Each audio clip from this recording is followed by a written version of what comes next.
Buenas tardes, nos encontramos con el biólogo, ¿cuál es tu nombre? Abraham Herrera. Bueno, con el biólogo Abraham Herrera. ¿En qué área se especializó o se dedicó a hacer su tesis?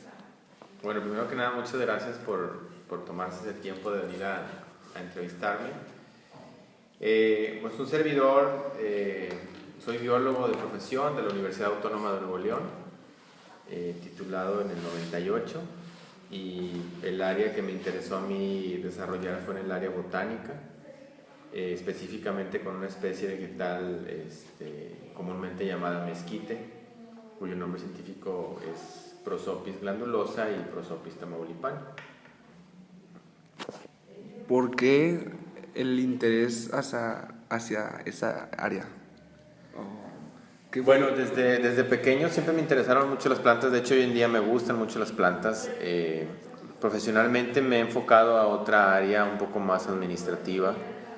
Sigo manteniendo el interés. En ese entonces, como todo estudiante de profesional de licenciatura, pues buscas lo más apegado a tu interés para llevar a cabo tu proceso de titulación, sobre todo en un área enfocada a las ciencias como es la biología. Entonces me puse a investigar y pues por ahí me encontré que había un doctor, Rahim Forubak, que se encargaba de estudiar una planta muy conocida en la región, muy utilizada, muy importante, que es el mezquite. Y bueno, pues ahí surgió el interés, el acercamiento con el doctor para ver la posibilidad de trabajar juntos, pero también aparte pues la cuestión financiera, porque al fin de cuentas eres estudiante, tienes que buscar las maneras de poder salir adelante para que en la vida pues de alguna forma a esa edad pues, ya puedas también tú tener un sustento modesto, pero pues que de alguna forma te permita comenzar a ser independiente, y eso gracias al apoyo que tuve del CONACYT. ¿Cuánto fue el tiempo de duración que llevó a cabo toda esta investigación de usted? Bueno, ya el proceso sí, desde un inicio fue de 1 año y medio, 1 año 5 meses. Ahora nos vamos a basar en lo que fue su tesis. Sí. ¿Cuál fue el problema principal en el que usted se basó para poder empezar su tesis? Como todo en la vida, pues es la cuestión del costo económico. Digo, al fin de cuentas, el dinero a veces es una limitante muy importante que tienes que buscar sortear. Si a veces no se puede sortear, pues tienes que buscar la manera de administrar el poco o mucho recurso que tienes para sacar adelante las salidas a campo, la compra de material. Otra parte muy importante es conseguir el apoyo humano o compañeros que te ayuden a llevar a cabo colectas. Todo lo que implica el proceso de, sobre todo en una tesis de este tipo, que implica mucho salir a muestrear a campo, hacer toda una planeación previa, ver cuál va a ser la logística de ese proceso, cumplir los tiempos, porque también están los factores ambientales, el clima, y bueno, una infinidad de otras cosas que también tienes que ir viendo la manera de sacar adelante. Basándonos en su tesis, ¿cómo fue usted que identificó el problema principal? Bueno, aquí la ventaja que uno tiene es que se acerca con personas muy conocedoras. Uno debe tener la humildad de saber que uno es iniciador, principiante, pero nunca perder el entusiasmo de aprender, de conocer y de alguna forma tener bien presente las metas. Las personas con las que trabajé, personas muy profesionales, muy capaces en su campo de aplicación. Ellas, por supuesto, como todos los proyectos del CONACYT, los doctores que están a cargo de esos proyectos tienen una línea de investigación. Entonces, esa línea de investigación es la que de alguna forma regula o va a permitir que tu proyecto o tu idea la puedas alinear o la puedas llevar a cabo acorde a esa línea de investigación principal. Y eso te va a permitir a ti trazar un objetivo general, un objetivo específico, tus hipótesis, tu metodología para obtener un resultado que al fin de cuentas aporte a esa línea de investigación principal que tiene todo doctor con el CONACYT. ¿Por qué cree o cuál es la razón del por qué usted se basó a haber realizado ese estudio? Bueno, dentro de las meses de trabajo previas al inicio de la investigación, estuve revisando con el doctor y con el asesor que iba a tener, tanto el asesor directo como el secundario, vamos a decirlo así, o el de soporte, qué era importante o qué faltaba complementar, como te comentaba, dentro de esa línea de investigación medular o esencial que tiene todo proyecto de investigación. ¿Sí? El CONACYT establece fechas específicas donde todo doctor responsable de un proyecto debe entregar un informe, un reporte para ir mostrando avances. Entonces, dentro de todo eso, tu investigación pues también se ve regulada por los tiempos. ¿Sí? Y sin perder de vista la pregunta que me haces es, bueno, asesorándonos con los doctores, vemos qué proyecto de investigación alineado a esa investigación primordial o esencial, se va a ajustar para, en base a eso, determinar cuál va a ser tu objetivo general, te repito, tu objetivo específico, tus hipótesis, tu metodología. Durante el tiempo que se llevó a cabo su investigación, ¿cuáles fueron sus limitaciones para poder realizar el estudio? Pues más que limitaciones, las áreas de oportunidad son muchas siempre. Te digo, uno, jóvenes así como ustedes, traen mucho ímpetu, mucha energía, mucho ánimo. Cosas tan irrisorias, tan simples como que el camión se descompuso en la carretera, ¿qué vamos a hacer? Cosas como que suceden que se te olvidó una regla para tomar medidas. Todos esos son detalles que no deben ocurrir, por supuesto, pero que tienes que de alguna forma sortear, resolver, que te dicen tienes tanto presupuesto para hacer una salida y te quedan todavía 3 salidas más por hacer. ¿Cómo le vas a hacer para resolver eso? ¿De dónde vas a sacar más recursos? Entonces, hay muchos aspectos que enriquecen tanto a las personas que colaboran en esa investigación, tanto directa como indirectamente, y que de alguna forma te permiten crecer como investigador, como científico, porque siempre va a haber siempre va a haber limitantes, siempre va a haber obstáculos, siempre va a haber puntos que se van de alguna forma a oponer a que tú logres tu objetivo, pero lo importante es no perder de vista cuál es ese para tratar de hacer todo lo necesario y posible y científicamente aceptable para concretarlo. Bueno, en base a usted, ¿cuál fue su objetivo al realizar esa investigación? ¿Cuál fue Su objetivo principal. el objetivo del... Sí. el objetivo... En base a usted. Bueno, la investigación de mi tesis consistía en determinar si había hibridación entre 2 especies, ¿sí? Entonces, nosotros teníamos la especie de Prosopis glandulosa y Prosopis tamaulipana. El proyecto de investigación consiste en que en un corredor, ¿sí?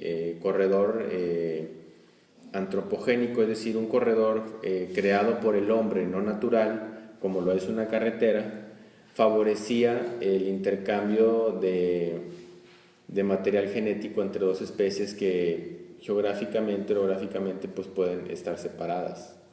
Al momento en que el hombre interviene, o para que me entiendan un poquito mejor, es como hay especies que existen aquí que antes no existían, pero porque el hombre simplemente haciendo un viaje de Japón aquí en cuestión de horas puede trasladar una especie que naturalmente pues sería difícil que llegara.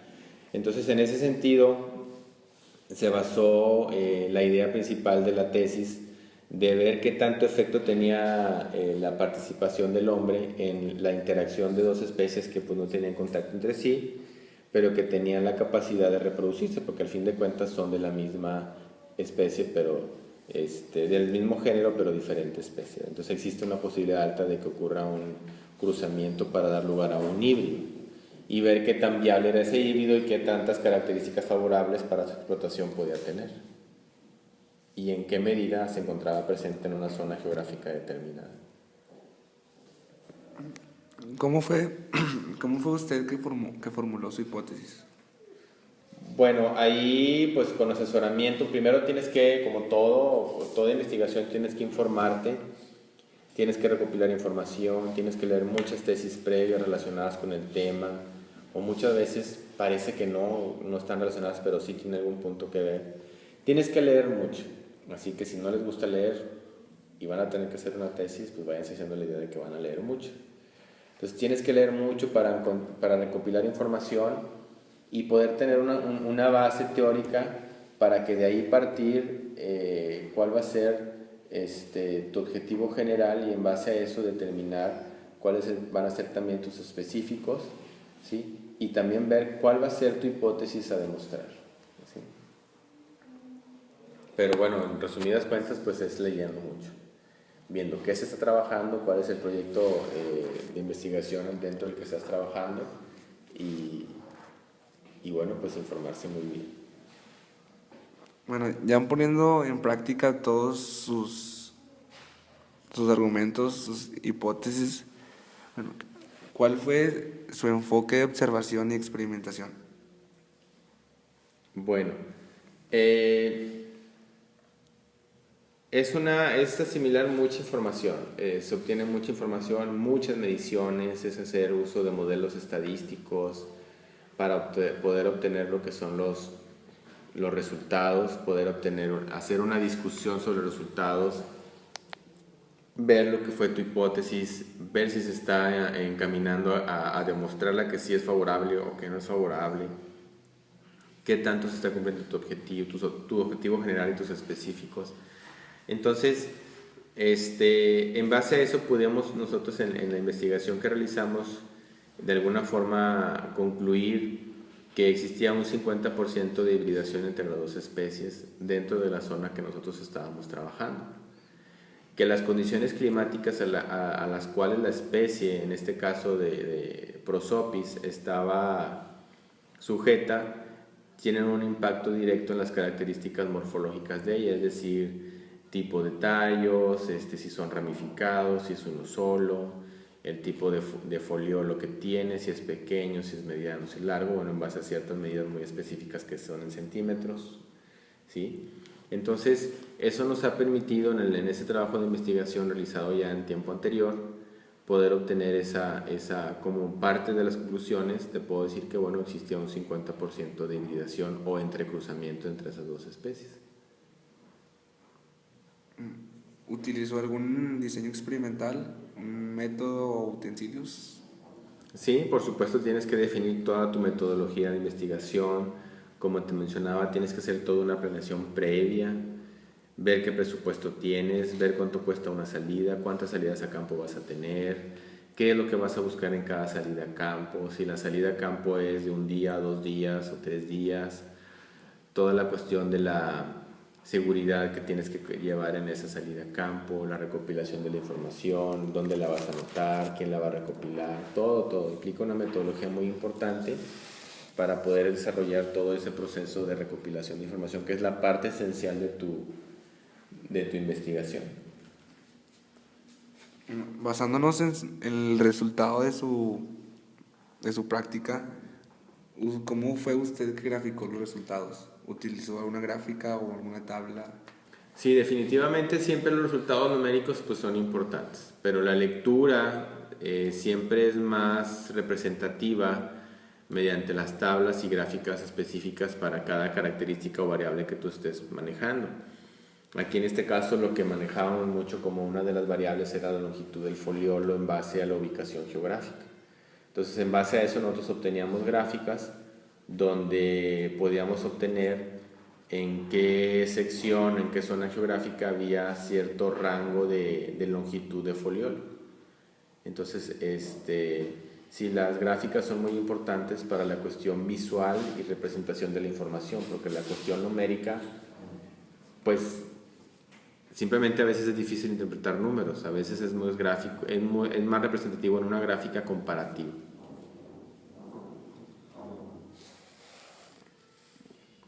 Fueron tipos de gráficas de barras, fueron tipos de gráficas longitudinales, de varios tipos, ¿verdad? Ahora, basándonos en la interpretación, ¿tuvo algún tipo de complicaciones a la hora de poder comprobar su hipótesis?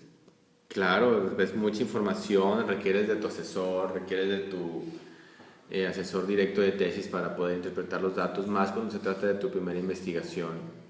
Sí es complicado, pero con el asesoramiento oportuno y eficiente de los asesores, pues puedes salir adelante sin ningún problema.